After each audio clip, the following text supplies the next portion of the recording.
Hello. It is Thursday, June 25th, 2026. It is press day in Austria, and today's episode is a Austrian GP weekend preview prep special.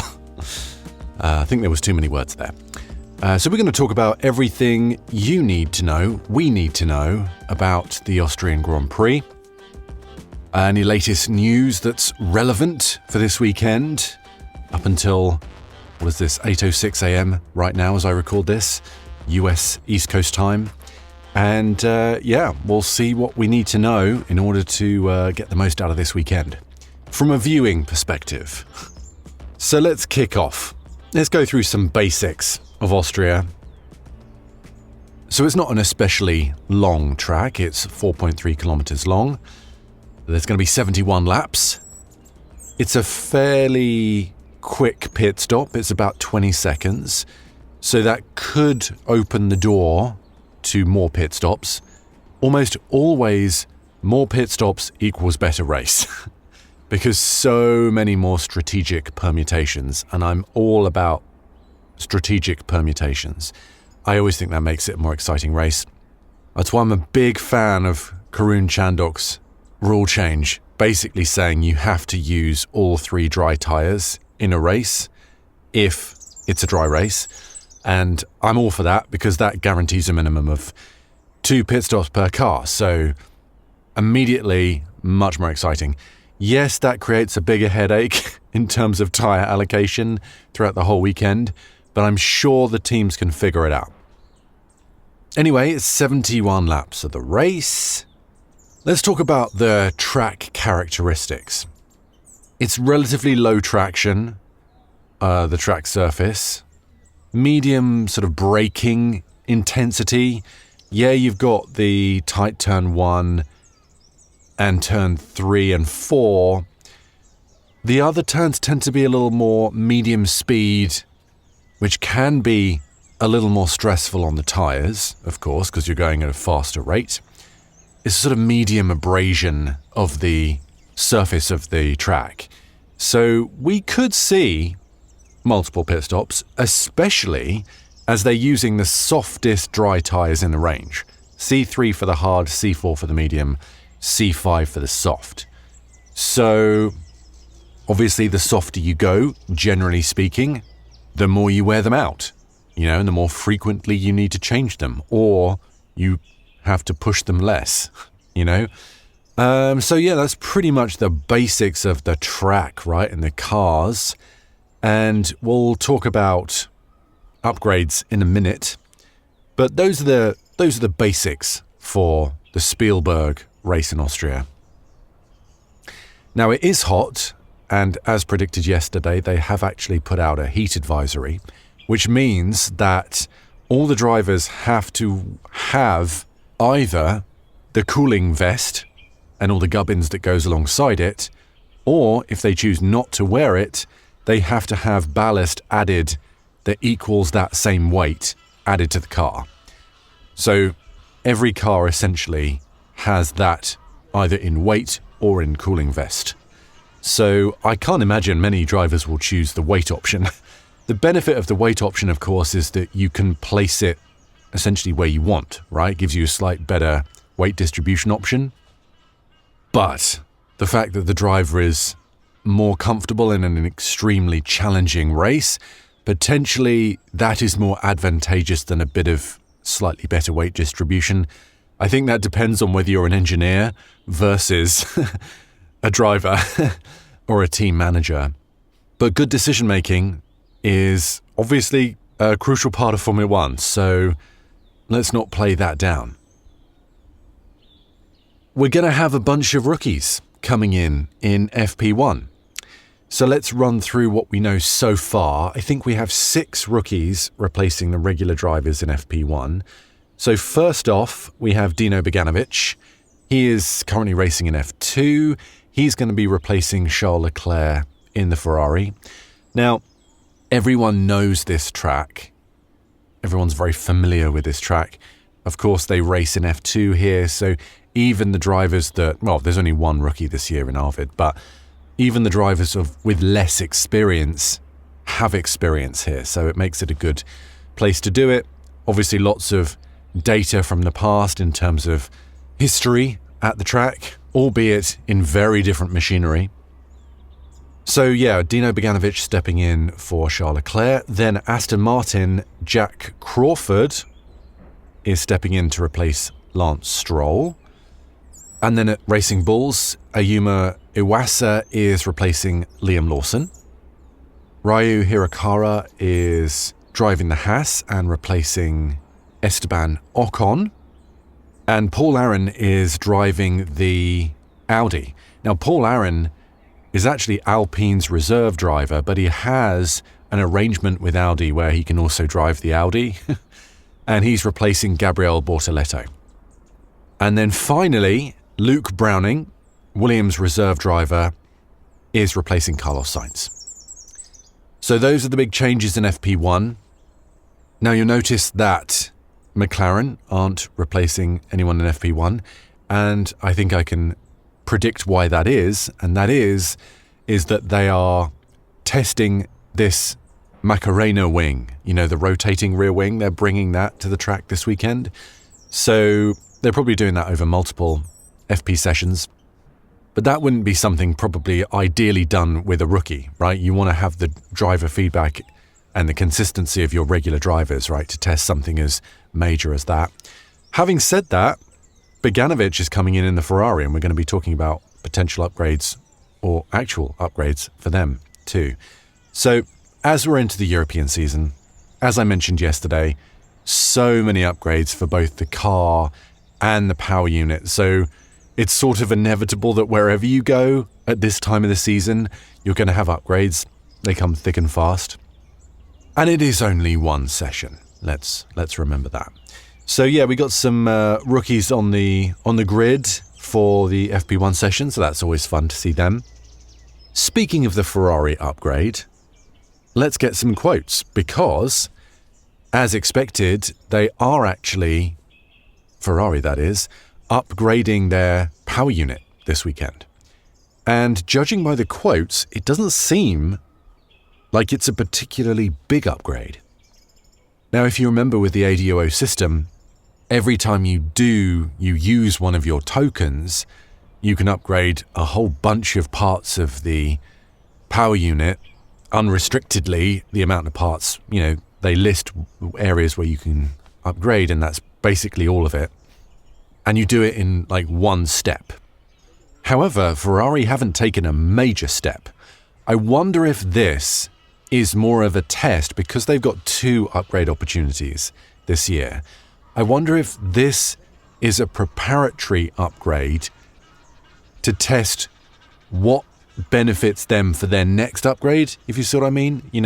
Like they're going to see if what they do now has the effect to really lean into on the next upgrade. That would be my speculation, because this isn't a major upgrade according to them. I think that made sense. So anyway, let's get some quotes. All right, so Enrico Galtieri, Ferrari's power unit technical director, confirmed the upgrade. This is an article on F1.com. And he said, "Since the beginning of the 2026 project, we have combined a continuous development approach with longer-term development programs to fully exploit all available opportunities to increase the performance of our power unit. These 2 streams run in parallel and often reinforce each other. The entire team at the factory is now working relentlessly to make the most of the additional opportunities provided by the ADUO mechanism, in full alignment with our intended development roadmap. The update we are bringing to Spielberg is a relatively minor one, and it's the result of the work completed in recent weeks to transfer improvements from our development program to the track. It epitomizes key principles of our sport: continuous improvement, reacting quickly, and deploying gains at the earliest opportunity." And then he goes on to explain the potential impact of these updates. And he says, "As mentioned, this update is not a major step, and it will not, on its own, change the competitive order. What it does show is the attitude of the team and our technical partners to push continuously and to make the most of every opportunity to improve our package.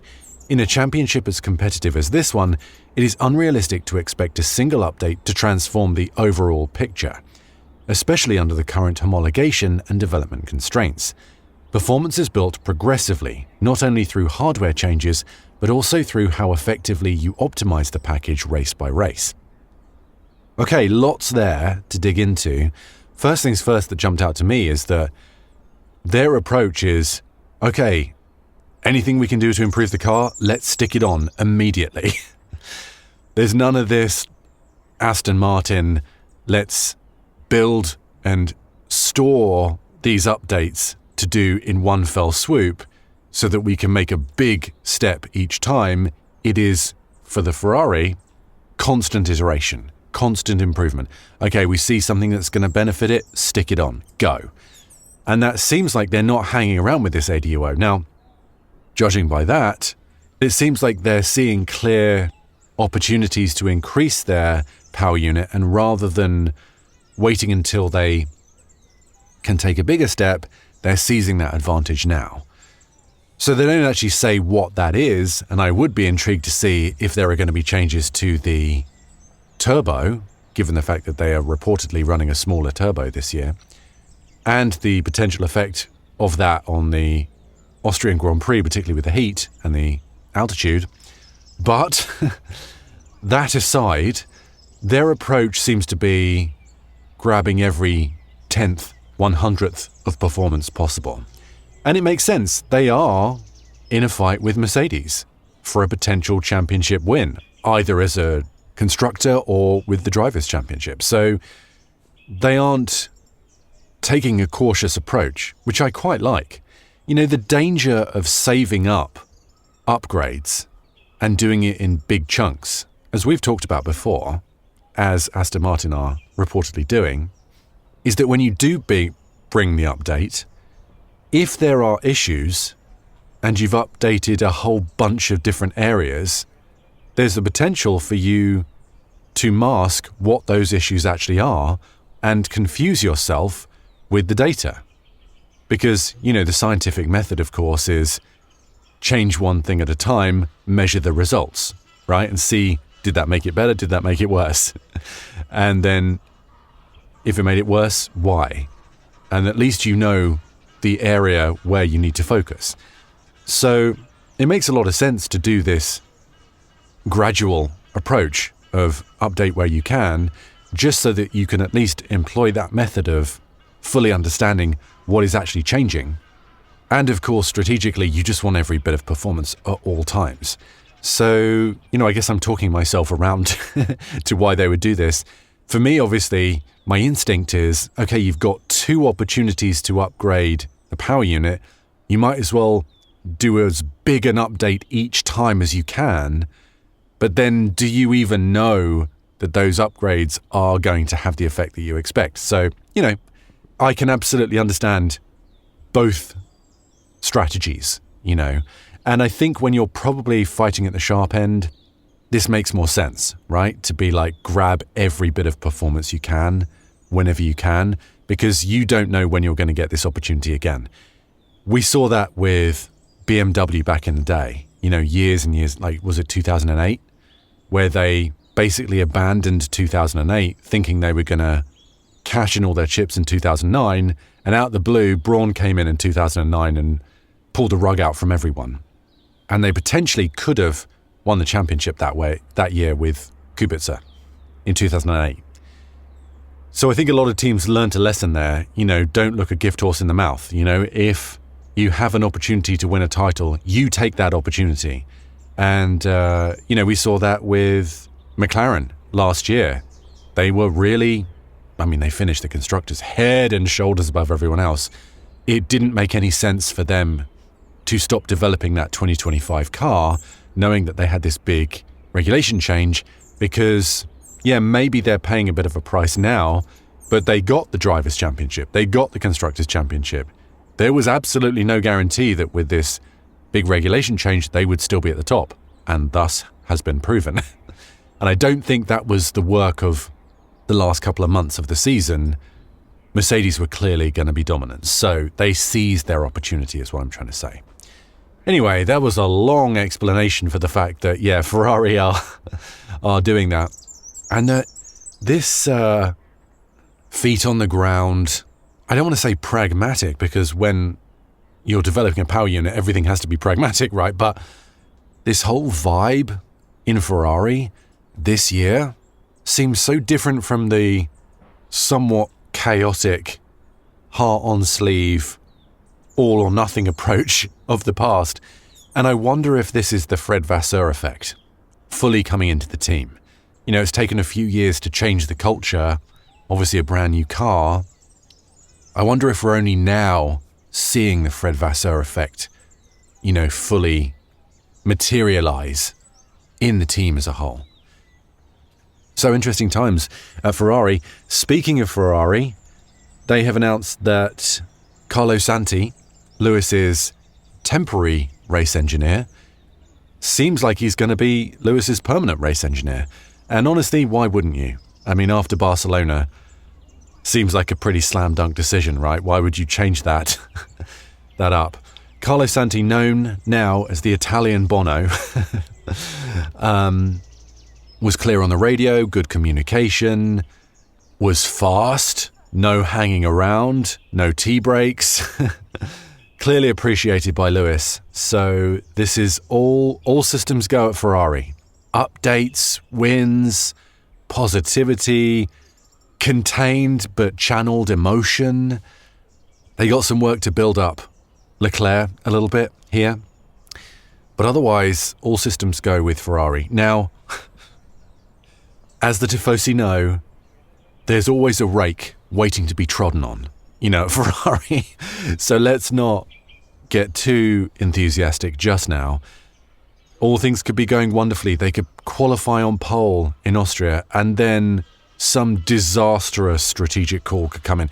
I am just, call me cynical, but I'm just waiting for it, you know, or some bizarre decision or something. I don't know. I don't want that to be the case. I'd love to see Ferrari fighting the Mercedes. I want a competitive season. This is not me manifesting it at all, or at least from intention. But as of right now, all suspiciously great, you know, with the exception of Leclerc looking a little down in the dumps. But I'm really hoping, I did that episode or did a video about Charles Leclerc, really trying to G him up to strut into Spielberg with a different attitude, and I hope that is the case. Okay, that was the Ferrari section, now complete. And speaking of Mercedes, some upgrades for the Mercedes car this weekend. It's going to be worrying a lot of people who are not Mercedes fans or not Mercedes teams. So there's some quotes from Toto Wolff, team manager, team part owner. So he said, Barcelona acted as a benchmark for our current performance and, having won the first 6 races, offered a reality check. Others have gained ground quickly and we need to respond.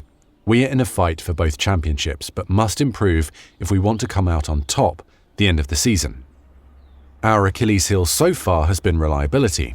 We have lost a large amount of points across both cars in recent races. If we don't put together clean weekends, our competitors will happily take advantage. We are not standing still in our efforts. We will bring a few updates to Austria this weekend with a focus on improving both performance and reliability. The margins are tight and will be even tighter around Spielberg given the length of the lap. We need to put together a better weekend than we have in recent races, but if we can deliver to our maximum, then we know we can challenge for victory. Alright, so he's basically saying that because it's a relatively short lap, top performance, i.e. qualifying, is going to be tighter. So the shorter the lap, the closer the lap times. Pretty straightforward, right? Makes a lot of sense. So he's saying basically they can't just whack on reliability and just beef everything up, because that comes at a cost of performance, and then what are they even doing? But at the same time, you can be as fast as you like in qualifying. If the car poops out in the race, complete waste of a weekend. So they've got a delicate balancing act. going on. And we talked about this the other day in terms of them saying they have to turn down their electrical side a little bit to improve their reliability, but at what cost? Particularly if at a track like Austria, where you are having to fill in some turbo lag with a bit of electrical, you need every kilowatt you can muster, not just for deployment, but also, like I say, for making up for the shortfall with the ICE. So going to be interesting to see what happens there. So obviously both car and reliability updates, because by the way, you can petition to update your power unit for reliability changes. I don't know how wholesale that is. I think it's much more controlled than under the ADUO. So obviously big wholesale changes to reliability in general would probably have to be made under an ADUO, but you can petition to replace parts that have a clear fault. That's why they know with their battery, they can replace that if they find and fix the fault, irrespective of the ADUO.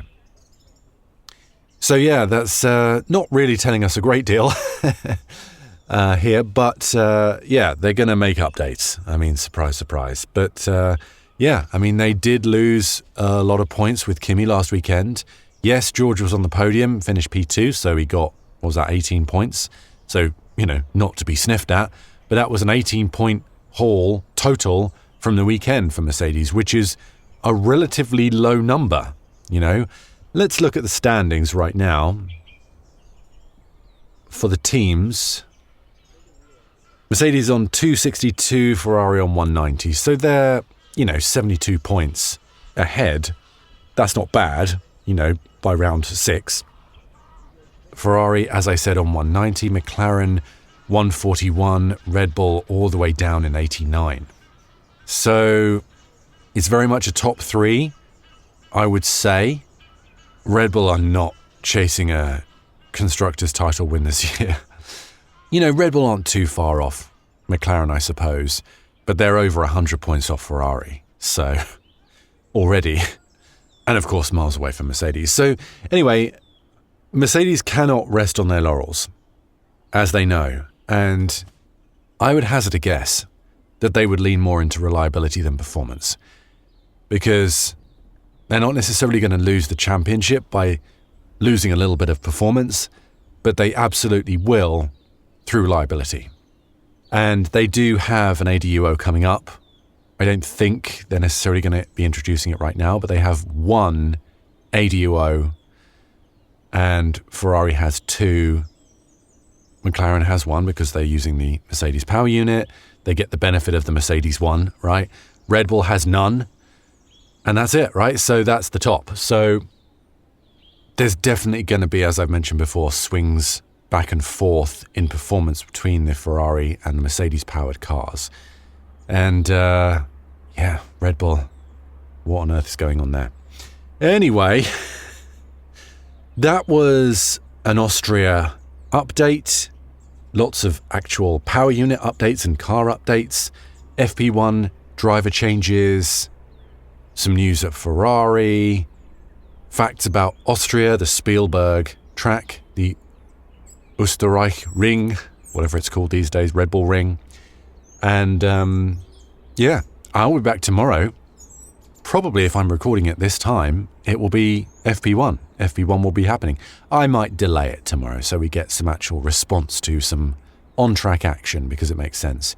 I tend to do that over the race weekend, so the podcast will be coming out later in the day on the Friday, Saturday and Sunday. Sunday's episode comes out on Monday anyway, so, that'll be my reaction to the race, of course, but lots of Formula One content coming your way. Okay, that's enough waffling for me, I think. Have a great day, and let's enjoy the race weekend. Okay, bye-bye for now.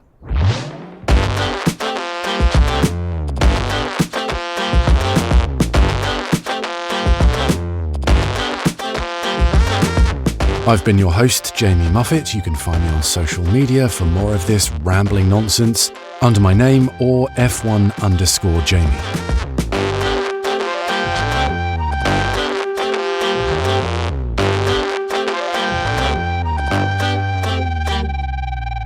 This is an RPS audio production.